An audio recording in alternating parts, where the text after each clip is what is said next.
У 2006 годзе ў Беларусі па даручэнні кіраўніка дзяржавы з'явіўся дакумент, які ў тым ліку тычыўся і вызначэння дзяцей-сірот на сямейныя формы выхавання. Одной из таких форм является не только усыновление, но и определение детей на воспитание в детские дома семейного типа. Одними из первых такие дома появились в Брестской области. Это знаменитая Кобринская детская деревня.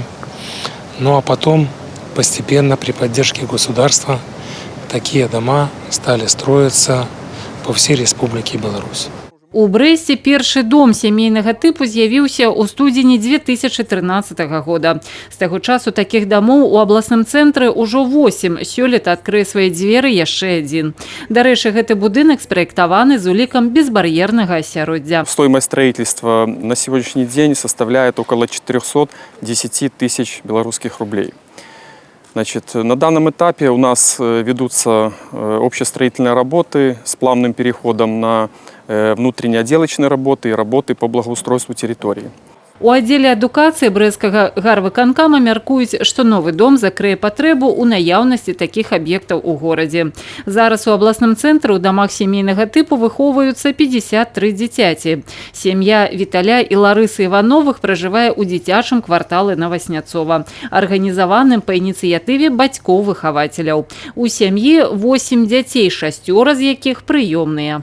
Я очень хорошо общаюсь с остальными ребятами. Я живу с Мелиссой в комнате вот, уже практически на протяжении всех лет. И я никогда ни с кем не ссорилась. Если кому-то что-то надо, я помогаю, поддерживаю. У нас все справедливо. Если так, то так. Если нет, то согласовываем, вместе все делаем. Вот. У нас есть семейный совет. Мы вечером, если у кого-то какие-то проблемы, собираемся за столом и решаем эти проблемы. Бацька-выхавацель Віталь Іваноў не хавае, што ў такой сям'і ёсць і свае радасці, і свае цяжкасці. Лічыць, што выхоўваць неабходна найперш асабістым прыкладам, быць шчырым і сумленным з дзецьмі. А сам дом сямейнага тыпу можа стаць пляцоўкай для вяртання дзяцей у родныя сем'і. Им здесь хорошо, но это все равно детский дом семейного типа, а там мама. Поэтому одна из задач родителя-воспитателя – найти взаимодействие с биологическими родителями, у кого-то они живы. Показать примером, что ваши дети могут и должны жить в своей родной семье. И многое получается, дети возвращаются.